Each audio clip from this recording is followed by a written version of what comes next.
Condenado, o ex-governador Agnello perde direitos políticos no caso do Centro Administrativo de Taguatinga. Um elefante branco entregue sem terminar no último dia de mandato. Feminicídio 2020 mal começou, já são 4 casos e assassino da primeira morte do ano passado pega apenas 8 anos de prisão em regime semiaberto.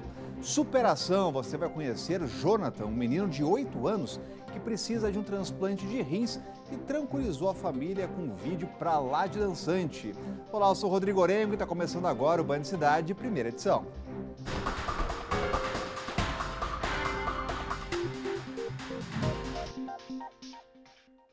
A Polícia Civil divulgou hoje os outros detalhes sobre a morte de Fátima Lisboa, de 31 anos. A mulher que foi assassinada pelo ex-companheiro na segunda-feira. O homem se matou logo depois de cometer o feminicídio. Atevaldo Santos, de 48 anos, já tinha passagens pela Lei Maria da Penha. Para a polícia, não há qualquer dúvida de que Atevaldo Sobral, de 48 anos, é o assassino da ex-companheira. Para cometer o feminicídio, ele foi até o 3º andar deste prédio, no Núcleo Bandeirante, local que a vendedora Fátima Bispo, de 31 anos, morava. Inclusive, foi o próprio Atevaldo que ajudou na mudança e os dois estavam separados há mais de meses. Por isso, os investigadores seguem em busca da motivação do crime. A motivação do crime ainda está em apuração. A polícia, inicialmente, como o crime é muito recente, inicialmente a gente esclareceu, chegou a essa conclusão no sentido da autoria, ok? Os celulares foram apreendidos e a motivação era uma segunda fase da nossa apuração. Antes de encontrar com a ex-mulher, Atevaldo havia mudado o status de relacionamento em uma rede social de casado para viúvo. O delegado revelou também que depois de esfaquear a vendedora no pescoço, no braço e no peito, o homem se matou em uma área pública no Riacho Fundo. Disse ainda que ele já tinha passagem pela polícia. Possui apenas uma ocorrência relacionada à violência doméstica, mas não relativa à vítima. Este é o 4º feminicídio do ano. 2 em Samambaia e o primeiro de 2020 foi na Candangolândia. No ano passado foram 34, sendo que ontem teve o julgamento de um deles. A justiça entendeu que Tiago de Souza não agiu com a intenção de matar a mulher, morta com uma facada na barriga no dia 5 de janeiro de 2019. Por isso, ele foi condenado a 8 anos de prisão em regime semiaberto, mas ainda cabe recurso da sentença. Feminicídio também no entorno do Distrito Federal. O corpo de um jovem de 17 anos, uma jovem de 17 anos, foi encontrado esquartejado dentro de um freezer em uma casa de Águas Lindas de Goiás, a 54 quilômetros aqui de Brasília. O principal suspeito de matar a jovem é o ex-namorado de 22 anos. De acordo com a ocorrência, quem denunciou o criminoso foi o pai dele, que disse à polícia que o filho tinha matado a ex no último domingo e depois fugido. Ele não foi encontrado ainda. Olha, o governo anunciou a criação de uma unidade contra crimes ambientais nos moldes da Força Nacional de Segurança. Também haverá um conselho para coordenar ações na Amazônia, sob o comando do vice-presidente Hamilton Mourão. Uma polícia especializada em enfrentar crimes ambientais e desmatamento ilegal em regiões de difícil acesso. A Força Nacional Ambiental vai agir preferencialmente na Amazônia. E a criação da corporação foi um dos principais assuntos na reunião ministerial desta terça-feira. O presidente determinou também a instalação de um conselho. Todas as ações governamentais que envolvam os 9 estados da Amazônia Legal serão centralizadas. O trabalho será tocado pelo vice, Hamilton Mourão. Criamos um conselho sem gastar nada. Quem vai decidir essas questões agora vai ser o João Mourão. A Força Ambiental vai atuar nos moldes da Força Nacional de Segurança, que é composta por policiais e bombeiros de todo o país. Como a Amazônia exige um treinamento diferenciado, a tendência é que os integrantes sejam principalmente policiais ambientais. O embrião vai ser a Operação Verde Brasil, lançada pelo Exército no auge das queimadas na região, entre agosto e setembro do ano passado. A experiência do decreto de garantia da lei e da ordem, que deu poder de polícia para as Forças Armadas na região, também será utilizada. Tivemos uma redução substancial das queimadas e de crimes ambientais, então tudo isso é um somatório de ideias e de testes de operações que resultam numa boa política pública. Conversar sobre este assunto com o Cláudio Humberto, já está com a gente aqui. Muito boa tarde, Cláudio. Boa tarde. Anúncio feito do governo, será que na prática vai dar resultado? Acho que não. Aliás, o modelo não é bom, né? Fazer uma força ambiental, ou uma força de proteção ambiental, partindo da Força Nacional de Segurança Pública, é uma má ideia. Até porque a Força Nacional de Segurança Pública foi criada pelo governo federal, ainda no governo Lula, que era para permitir que o governo federal fingisse preocupação com problemas de segurança pública em determinadas localidades, em cidades ou estados. A gente teve aqui Força de Segurança Pública no entorno de Brasília e fizeram o maior escarcéu, gastaram-se dinheiro, recursos materiais e etc. Muito dinheiro foi gasto nisso para mandar 80 policiais militares de outros estados que não fazem a menor ideia de como funciona a coisa aqui no Distrito Federal para reforçar a segurança no entorno.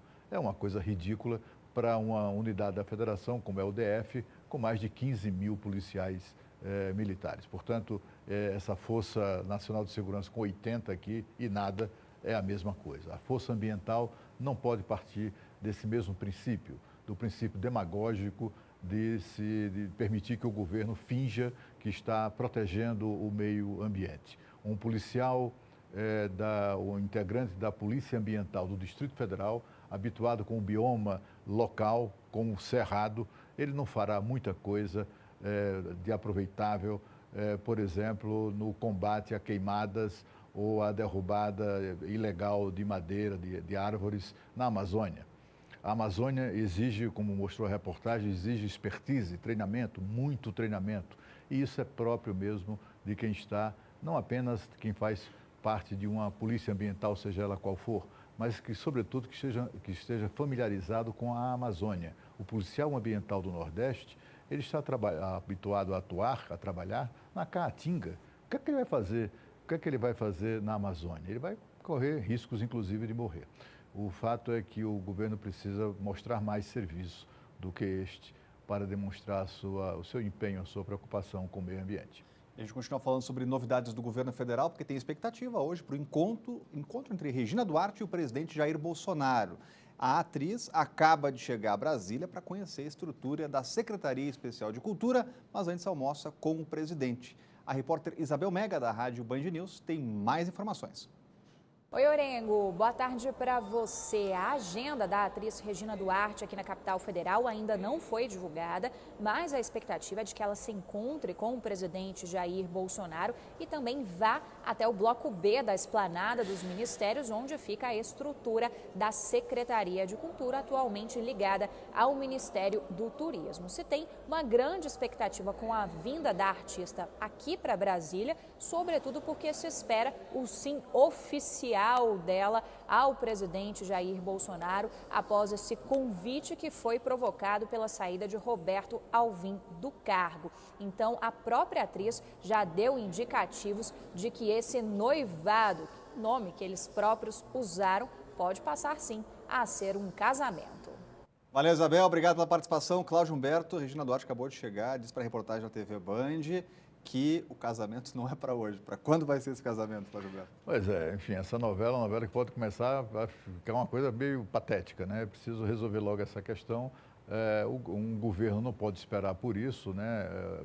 Essa noiva está se valorizando demais, eu acho, mais da conta. É preciso ela tomar logo uma decisão, porque se não quiser, é preciso que aquele lugar seja ocupado por alguém que tenha competência para tocar as políticas públicas na área de cultura. Ontem, nas redes sociais, a atriz Regina Duarte chegou a dizer que tinha decidido aceitar o convite, pediu proteção a Deus e também aos seus amigos e admiradores e seguidores para protegê-la, para ajudá-la nessa tarefa.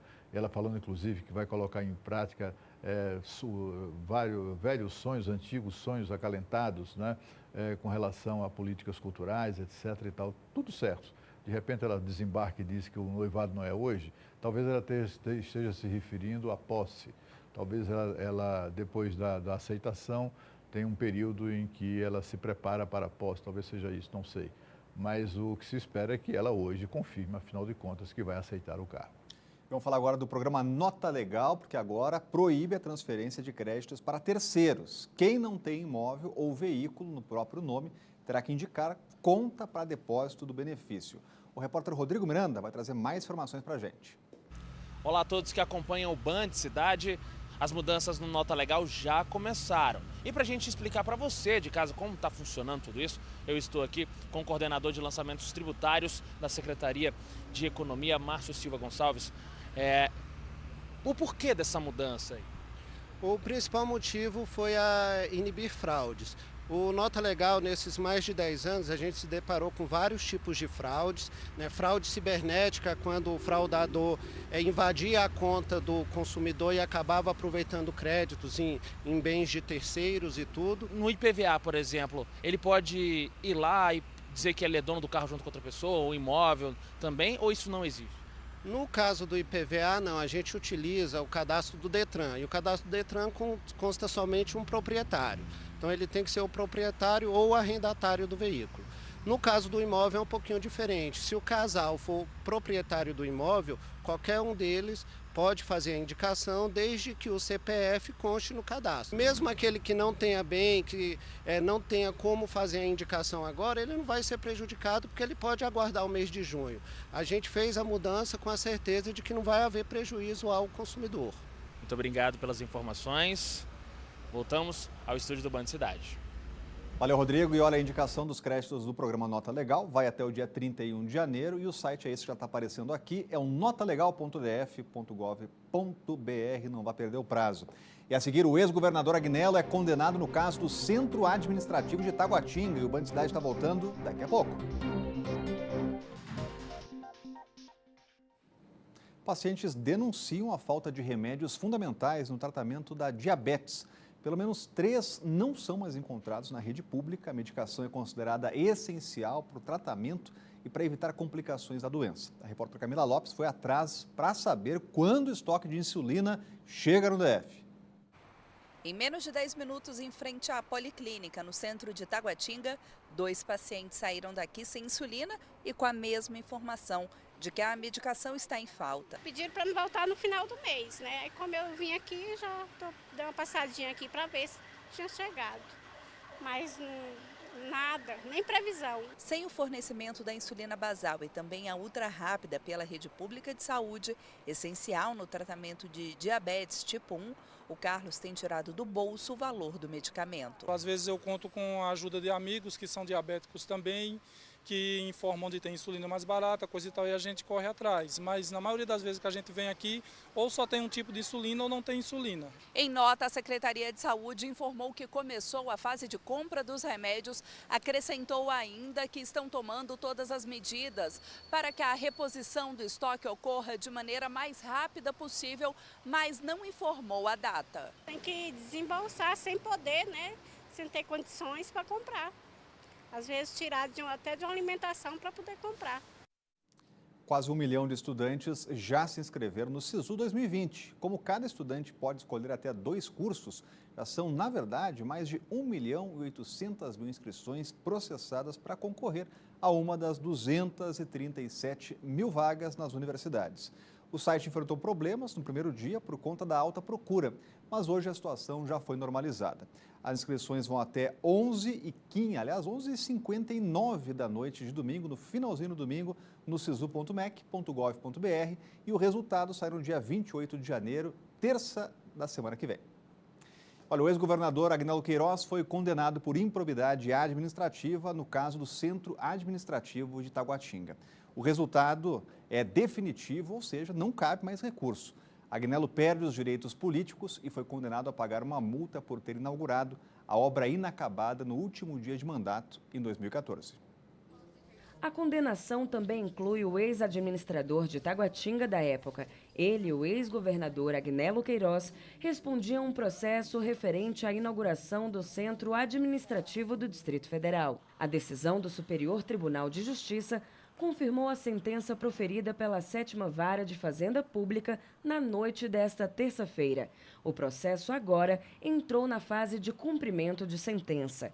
O ex-governador foi condenado à suspensão dos direitos políticos, pagamento de multa e indenização no valor de R$1 milhão.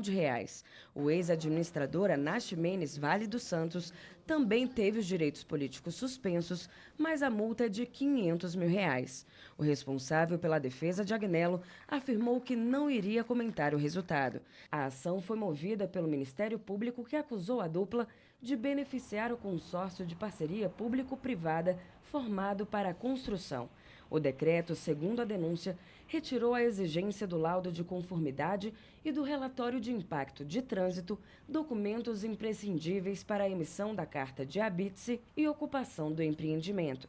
O Centrade ultrapassou o valor inicial de R$439 milhões. Tentamos entrar em contato com a defesa do ex-administrador de Taguatinga para falar sobre o assunto, mas até agora nada de resposta. Cláudio Humberto, desde aquelas imagens que a gente mostrou agora até este momento, sem funcionar lá o centro administrativo. Isso aqui é um absurdo, porque afinal de contas aquilo ali foi a primeira parceria público-privada aqui no Distrito Federal que não pôde ser concretizada graças ali à recusa do ex-governador Hollenberg. Olha, eu acho que é um exagero tudo isso, né? A gente viu ali imagens da época, a gente está vendo aí imagens da época em que o então governador Agnello Queiroz inaugurava o centro administrativo. O centro administrativo estava absolutamente concluído. O que a alegação de que ele cometeu crime de improbidade porque estava inacabada a obra, não é bem assim, né? O que estava inacabada era a documentação. Não havia o estudo de impacto de trânsito. Meu Deus do céu, para uma obra que é pública, né, é de fato um certo exagero tudo isso. O governador, se tem mesmo responsabilidade em outro processo, que não é esse, em outro, de haver favorecido o consórcio que venceu a licitação para essa parceria público-privada, aí é outra coisa, aí já é uma situação que vai para o campo da corrupção, etc. Mas do ponto de vista de inaugurar, ele ser condenado por haver inaugurado uma obra inacabada, que na verdade estava acabada e concluída, me parece um pouco de exagero. A grande consequência dessa condenação é que se o ex-governador é réu primário, deixa de sê-lo e em outros processos que ele venha a responder ou esteja respondendo, ele perde essa condição do réu primário e isso é ruim para ele, pode resultar em cadeia.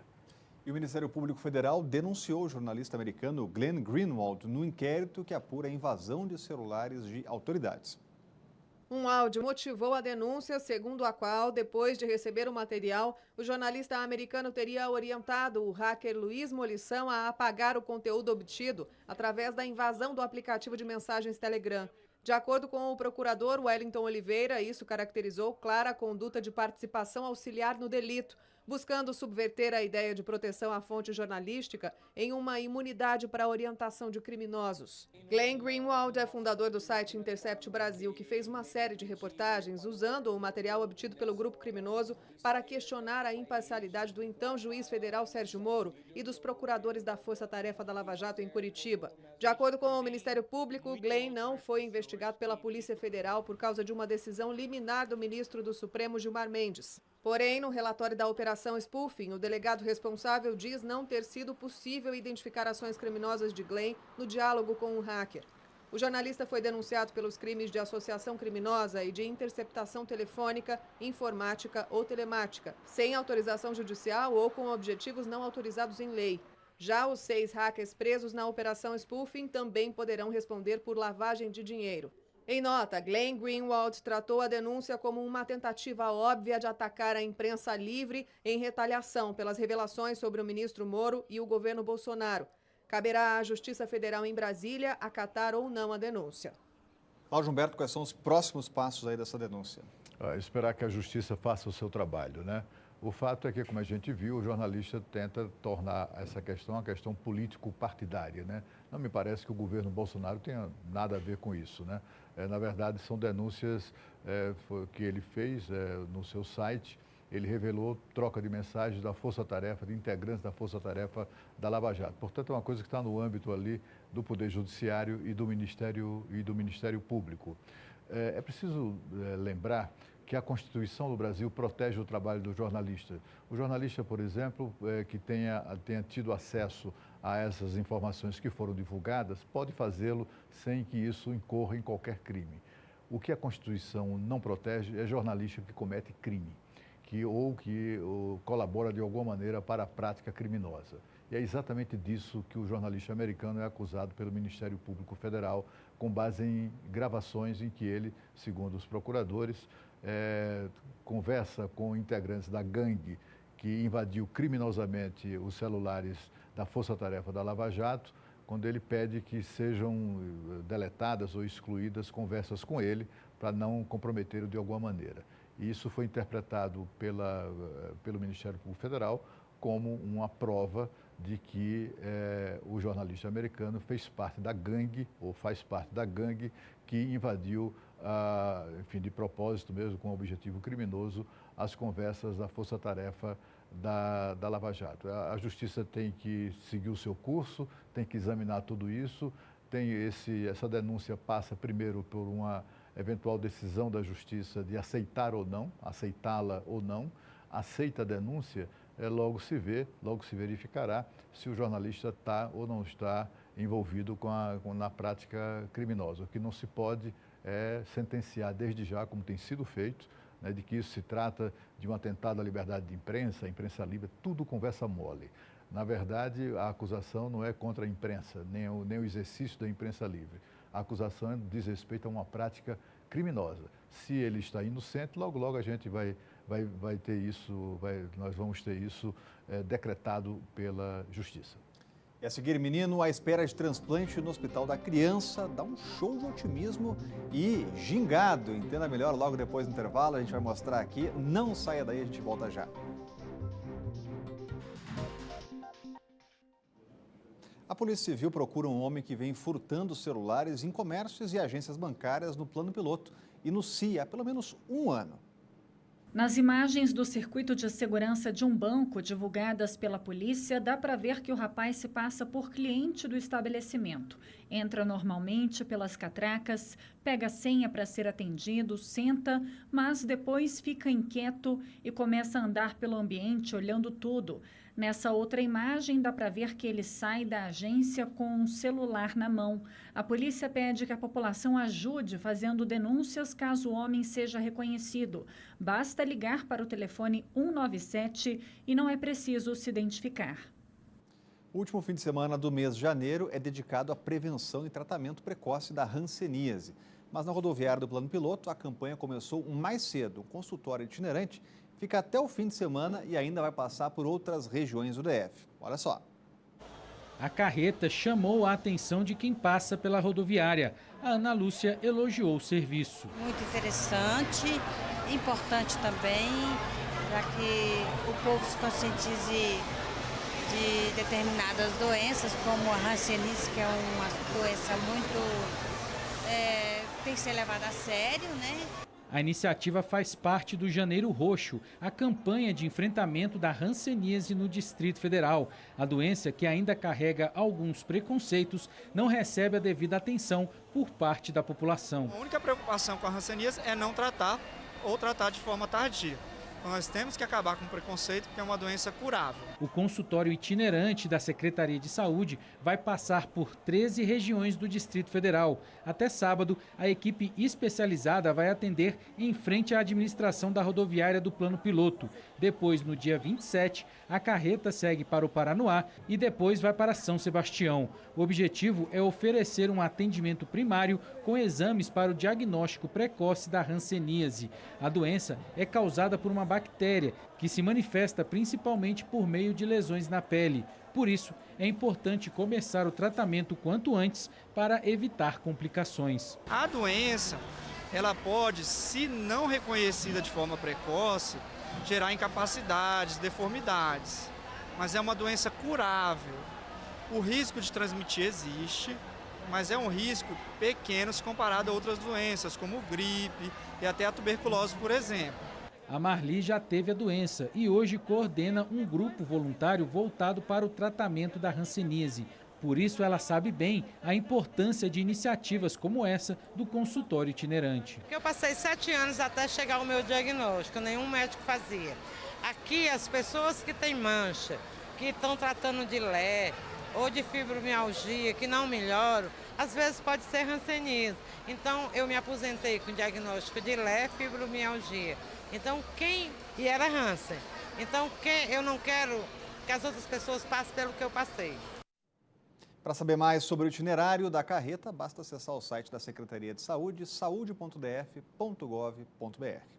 Sabe aquele ditado, se a vida te der um limão, faça uma limonada? Pois é, um garotinho de 12 anos decidiu pegar o celular da mãe e gravar um vídeo dançando em um banheiro do hospital da criança. A ideia era tranquilizar os pais, os parentes, e o menino está à espera de um transplante de rins. Aposta que essa dança aí vai mudar seu dia.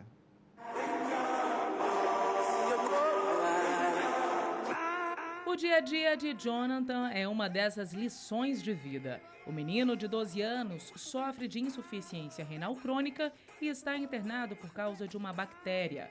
No último domingo, ele decidiu fazer a performance com a música do filme O Rei Leão. O objetivo era mandar no grupo de WhatsApp da família para mostrar que estava tudo bem. O vídeo foi compartilhado e viralizou nas redes sociais. É com esse gingado que o garoto encara a doença. Há 2 semanas, ele é paciente do Hospital da Criança de Brasília.